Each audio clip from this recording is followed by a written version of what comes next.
जय हिंद दोस्तों। I hope आप सभी मस्त व्यस्त और स्वस्थ होंगे। ठीक है, पिछली वीडियोस देख ली होंगी और नोट भी कर ली होंगी आपने। ठीक है, अब नेक्स्ट टाइप के क्वेश्चंस पे हम आते हैं। ठीक है, कंसेप्ट सभी क्वेश्चंस का एक ही है, आपका एक ही कंसेप्ट पे होंगे, चाहे आप पिछली वीडियोस को देख लेना या इस वीडियो को देख लेना, सबके एक ही कंसेप्ट है। ठीक है, तो क्वेश्चन लिखा है 8 संख्याओं का एवरेज 20 है। पहली दो संख्याओं का एवरेज जो है 15 सही 1/2 एंड अगली तीन संख्याओं का जो एवरेज है 21 सही 1/3 है। यदि छठवीं संख्या सातवीं से 4 कम है तथा आठवीं से 7 कम हो तो आठवीं बताइए। ठीक, तो क्या है हमारा, सिंपल है आपका, आठवीं संख्या बतानी है तो x1 x2 ऐसी ऐसी कितनी संख्याएं हैं, 8 संख्याएं हैं। तो उन 8 संख्याओं का टोटल बटे 8, यहाँ क्या आएगा बटे 8, और इधर कितना हुआ 20, तो उस 8 की गुणा हम यहाँ कर देंगे तो कितना आ जाएगा 160।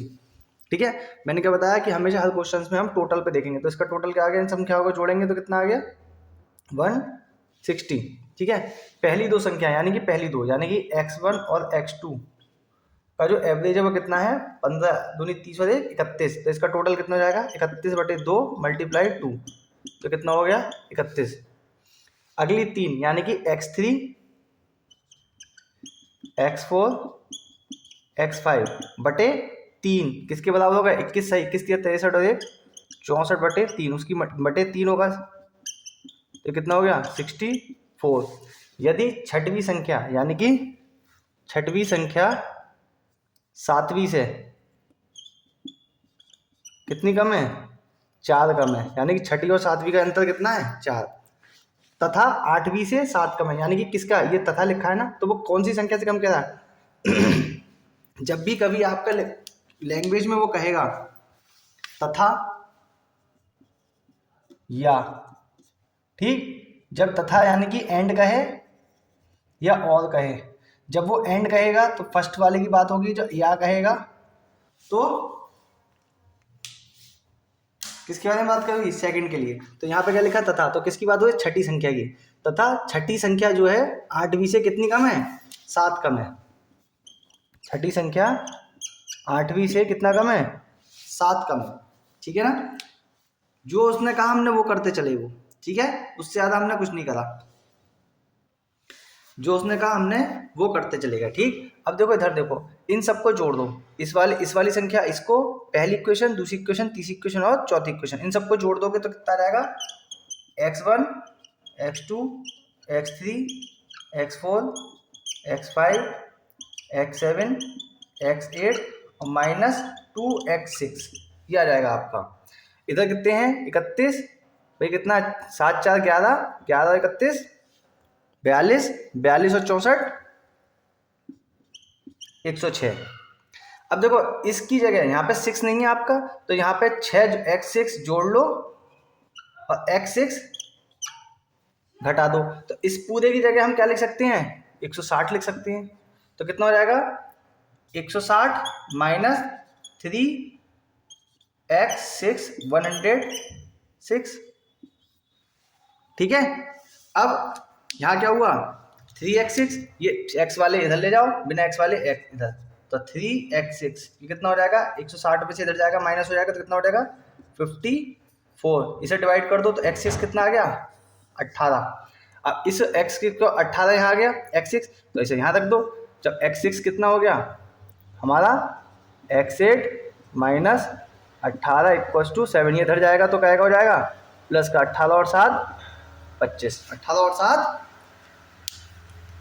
25। ठीक है, क्वेश्चन जो था लंबा था लेकिन हो गया आपका, बाय स्टेप आप पढ़ते चले, जो उसने कहा वो करते चले हम। ठीक है, जब आपको प्रैक्टिस होगी तो आपको कुछ करने की जरूरत नहीं पड़ेगी, सीधे आपको पता होगा दिमाग में कि इसका टोटल सम कितना होगा 160 होगा, इसका कितना होगा 31 होगा, दिमाग में अपनी चीजें अपने आप इमेज बनती चली जाएगी, कैलकुलेशन होती चली जाएगी। ठीक है, विद इन ये 45-50 सेकेंड का ये क्वेश्चन है, आपका आंसर इसका आने में इतनी देर लगेगी। ठीक है ना, और ये एसएससी सीजीएल के लिए बहुत बहुत इंपॉर्टेंट सवाल है। ठीक है, नोट डाउन।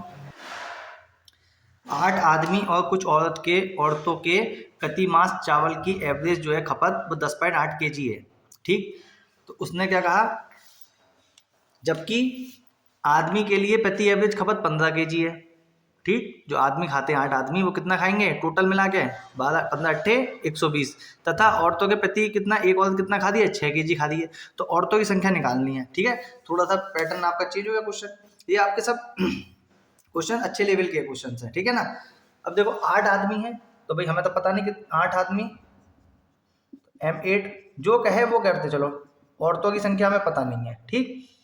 बटे 8 कुल जितने भी होते हैं 8 आदमी, औरतें कितनी है x हमें पता नहीं कितनी, तो x मान ली औरतों की संख्या, बराबर किसके है 10.8। यहाँ सॉल्व करेंगे तो कितना हो जाएगा M1 प्लस 8 आदमी प्लस W, इनकी संख्या हमें पता नहीं है, ठीक। ये आदमी है और ये औरतें हैं, बराबर 10.8 और 8 प्लस x। अब उसने क्या कहा, जबकि आदमी के लिए एवरेज कितना है, तो आदमी के लिए एवरेज कितना है 8 आदमी है, एक जना कितना खाता है 15, तो ये टोटल कितने खाएंगे 120, ठीक है ना। 120 रख दिया इसकी जगह हमने, प्लस W1 ये हमें पता नहीं है W1 वुमेन कितनी है, तो एक औरत कितना खा रही है 6, तो टोटल ये कितनी खाएंगी भाई इन औरतों की संख्या तो हमें पता ही नहीं है, इन औरतों की संख्या हमें पता नहीं है, तो भाई W1 टोटल कुछ संख्या है यहाँ पे, तो वो संख्या कितनी मानी औरतों की हमने x मानी, और एक जना कितना खा रही है 6, मतलब एवरेज उनका कितना है 6, तो W1 ये सब मिला के कितना हो जाएगा 6x हो जाएगा। तो इसकी जगह हम यहाँ पे ये रख सकते हैं 6x, तो कितना हो जाएगा 6x, इसकी मल्टीप्लाई इससे करो 10.8 डायरेक्ट मल्टीप्लाई कर दिया मैं, तो मल्टीप्लाई करके कितना आएगा 10 अट्ठे 80 और 8 64, तो 80 और 64 मतलब यानी कि 80, ठीक है, प्लस x वाले एक तरफ, बिना x वाले एक तरफ, जब ये इधर जाएगा तो माइनस के, तो इसमें से माइनस करेंगे तो कितना बचेगा 4.8x, और जब ये जब इधर जाएगा तो किसका होगा माइनस का, तो 87 मान लो से, तो 87 में 20 13 और 20 33 और 0.6 वो, तो 33.6। अब यहाँ से x की वैल्यू तो आपको निकालनी है, x की वैल्यू तो निकालनी है, तो इसको जो मल्टीप्लाई में दूसरी तरफ जाके डिवाइड में, पॉइंट से पॉइंट हट गया, 4 से काट लो, 4 अट्ठे 32 और 4 चौक 16, 12 सत्ते 84, तो औरतों की संख्या कितनी आई 7, ठीक है ना। जो कहे हम वो करते चले आएंगे, ठीक, और बस जो उसने क्या नाम है क्वेश्चन में जो दिया है वो करते चले जाएंगे, और केवल कंसेप्ट का यूज करेंगे कि हमें टोटल पे ध्यान देना है। यहाँ नंबर नहीं दिए थे तो कितने यहाँ पे x मान लिए, ये कितना क्या पहली कंडीशन में, इसमें ये यहाँ तक बात खत्म हो गई। दूसरी कंडीशन में उसने क्या कि एक आदमी कितना खाता है 15, तो ये टोटल मिला के कितने खाएंगे 15 अट्ठे 120, जबकि औरतों की संख्या पता नहीं है, तो ये औरतें के एक औरत कितना खा रही है 6 खा रही है, तो ये टोटल मिला के कितनी खाएंगी 6x खाएंगे यहाँ से, ठीक। इसकी जगह क्या रख दिया हमने 6x, इसकी जगह कितना रख दिया 120, कैलकुलेशन करेंगे जो आएगा वो आपका आंसर। काफी अच्छा क्वेश्चन है, इंपॉर्टेंट कर लेने सारे क्वेश्चन, ठीक है ना। ये क्वेश्चन रिवीजन के लिए रखा है मैंने, ठीक। उसमें कुछ और था, थोड़ी सी लैंग्वेज चेंज हो गई, लेकिन है रिवीजन के लिए ही आपका, ठीक। कभी किसी क्वेश्चन में कुछ पूछेगा, किसी में कुछ पूछेगा, ठीक। तो इसमें लिखा हुआ है 12 व्यक्तियों का एवरेज इनकम 1540 है, एक व्यक्ति के चले जाने की पर जो इनकम थी उसकी वो 1430 है, तो शेष की एवरेज इनकम बताइए, ठीक। एक व्यक्ति के चले जाने पर जिसकी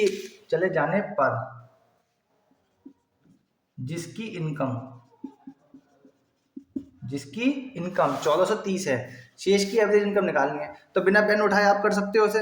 भाई टोटल कितना है, इसकी मल्टीप्लाई से कर दो, टोटल निकल आया, उसमें से 1430 माइनस कर दो, बचे कितने लोग, 12 में से एक चला गया, कितने बचे 11, जो इनमें से माइनस करके आया उसे 11 से डिवाइड कर दो, ठीक है ना। तो आप इसको खुद करके मुझे बताइए, मैं आपको एक ओरल भी बता दिया और करके थोड़ा सा बता देता हूँ। तो 12 लोगों की टोटल इनकम कितनी हो गई, जो आएगा उसमें से क्या माइनस कर दोगे 1430, जो माइनस करके आएगा उसे 11 से क्या कर दोगे डिवाइड, क्यों, क्योंकि 12 लोग थे, एक चला गया तो बचे कितने 11, ठीक। जो आएगा यहाँ पे वो आपका आंसर होगा। कमेंट सेक्शन में आप खुद बताइए, ठीक। कुछ पेन वैन उठा के कुछ आप भी करिए, मैंने आपको बताया, ठीक। ये बहुत कॉमन क्वेश्चन है आपका, बहुत बार पूछा जाता है इस टाइप का क्वेश्चन, ठीक। ये आपका एवरेज में भी आ जाता है क्वेश्चन, और ये आपका टाइम एंड स्पीड में भी आता है। जब मैं आपको टाइम एंड स्पीड कराऊंगा तो इसके कंसेप्ट के हिसाब से मैं वहाँ बता दूंगा, ठीक। लेकिन यहाँ पे क्या है आपका एवरेज के बारे में पूछा गया है, एवरेज का चैप्टर चल रहा है आपका, इसलिए मैं इसको डायरेक्ट आपको बताता हूँ, ठीक। तो जाने में कितना गया, एक मोटरसाइकिल 40 किलोमीटर प्रति घंटे की चाल से जाती है और 50 किलोमीटर प्रति घंटा की चाल से वापस आती है। ठीक, यानी कि आने और जाने की जो स्पीड क्या है, डिफरेंट है। ठीक, एक्सीलरेशन का फर्क पड़ता है, इसलिए इसमें डिफरेंट है। ठीक, तो उसकी एवरेज स्पीड उसने पूछी है, तो हम क्या है, एक फॉर्मूला होता है 2x/y upon x plus Y. ये क्या है, एवरेज स्पीड निकालने का फॉर्मूला। आसान है, इसलिए मैंने बता दिया आपको कि एवरेज निकालने का क्या है। तो कितना हो गया, 2x की जगह ये और y की जगह ये, तो कितना हो गया 40 × 50 अपॉन x प्लस वाई, यानी 40 और 50 90, 0 से 0 की छुट्टी। ठीक, इसे डिवाइड करेंगे अब, तो 5 चौक 20 दूनी 40/9, 40/9, इसे डिवाइड कर लो, 9 चौक 36। ठीक, 9 चौक 36, 9 चौक 36। ठीक, तो 44.44 किलोमीटर पर आवर की जो होगी एवरेज स्पीड होगी। कुछ बच्चे क्या करते हैं, इन दोनों को जोड़ कर डिवाइड कर देते हैं, नहीं कर सकते हैं इसे, क्योंकि चाल जो है अलग अलग है। और इसमें क्या है, जब जाने में और आने में, ठीक, जब मैं वहाँ पे कंसेप्ट आपको पढ़ाऊंगा, चाल बराबर दूरी बटे समय से बताऊंगा, तो ऐसा क्यों हुआ है कि आने और जाने में जो टाइम लगा है वो अलग अलग, जो स्पीड लगी है, स्पीड आई है वो अलग अलग है आपकी। ठीक, क्यों हुआ ऐसे, जबकि जहाँ जब कंसेप्ट आएगा मैं उस कंसेप्ट पे आपको टाइम एंड डिस्टेंस में बता दूंगा आपको। पिछले वाला एक तरह की क्वेश्चन है। ठीक, बस कंफ्यूज करने के लिए थोड़ी सी आपको एक्स्ट्रा चीज दे दी जिसका कोई यहाँ पे मतलब नहीं है, बस इसीलिए क्वेश्चन थोड़ा हार्ड लगने लगता है। क्या कहा है, एक कार 50 किलोमीटर प्रति घंटा की चाल से 150 किलोमीटर की दूरी तय करती है, वह उतनी ही दूरी 30 किलोमीटर की प्रति घंटे की स्पीड से चाल से वापसी में चलती है। तो एवरेज स्पीड बतानी है। यहाँ पे ये जो आपको दूरी दी है इसका कोई मतलब यहाँ पे नहीं है। तो जाने में कितनी है 50, आने में कितनी है 30, तो इसे x मान लो, इसे y मान लो। तो एवरेज स्पीड का फॉर्मूला क्या हो गया, 2xy upon x plus y, 2 × 50 × 30 upon ये कितना हो 50 और 30 जोड़ दो 80, 0 से 0 छुट्टी, कितना आ गया 4 आ गया, 5 तिया 15, 150/4, तो कितना हो गया 4 तिया 12, 4 7 28 पॉइंट। ठीक, तो 37.5 किलोमीटर प्रति घंटा जो होगी इसकी एवरेज स्पीड होगी। ठीक है, इसको मैं कंसेप्ट से आपको बताऊंगा, बहुत अच्छे से समझाऊंगा। ठीक, इन सवालों को करने के तरीके क्या होते हैं। यहाँ पे एवरेज वाला क्वेश्चन आया है, मैंने आपको बता दिया कि एवरेज में भी इसे कर सकते हैं। ठीक है ना, आसान सा सवाल है। दो संख्याओं का एवरेज x है, तो दूसरी संख्या क्या होगी जबकि पहली संख्या y है। ये आपका क्वेश्चन एग्जाम में पूछा जा चुका है, आसान सा क्वेश्चन है। तो भाई दो संख्याएं हैं, एक संख्या कितनी है y है, एक संख्या कितनी है y है। तो भाई इन दोनों का, यानी कि एक संख्या मान लो x1 हो गई, दूसरी x2 हो गई। ठीक है, इनका जो टोटल होगा बटे 2 आएगा अपॉन में 2, तो इनका एवरेज कितना है x, तो अपॉन में 2 होगा तो 2x हो गया। तो यानी कि इनका सम, यानी कि इनका जोड़ कितना हो गया, मैंने क्या बताया कंसेप्ट, किसके जोड़ पे कितना, कुल कितना होगा, तो इसका x1 x2 का कुल कितना हो गया 2x हो गया। पहली संख्या कितनी है इसकी y है, दूसरी संख्या हमको निकालनी है x2, ये इधर जाएगा तो कितना हो गया माइनस x2 बराबर 2x माइनस वाई, यानी दूसरी संख्या कितनी होगी 2x माइनस वाई। ठीक, अब इसकी एक वीडियो और आएगी, बस चैप्टर इसका खत्म समझ लो आप। मैं हर चैप्टर में लगभग आपके 35 से 40 क्वेश्चन आपके कवर कराता हूँ मिनिमम, आपके ज़्यादा से ज़्यादा 50 क्वेश्चन आपके हो जाते हैं। एक टाइप का क्वेश्चन बचे हैं आपके, एक टाइप के क्वेश्चन वो आपके नेक्स्ट वीडियो में इस चैप्टर के हो जाएगा, वो आपकी लास्ट वीडियो होगी। फिर उसके बाद नेक्स्ट चैप्टर देखते हैं कौन सा कराते हैं, रेशियो एंड प्रोपोर्शन शायद हो, है ना। देखते हैं नेक्स्ट चैप्टर कौन सा कराना है। तो आप लोग इनकी प्रैक्टिस करती रहिए, CTET वगैरह के एडमिट कार्ड आने शुरू हो जाएंगे अब जल्दी से। दिसंबर में आपका पेपर है, हो सकता है शायद आज आ गए होंगे, कल आ गए होंगे, मैंने ध्यान नहीं दिया है। ठीक, तो आप देख लेना और लाइक शेयर सब्सक्राइब करते रहें।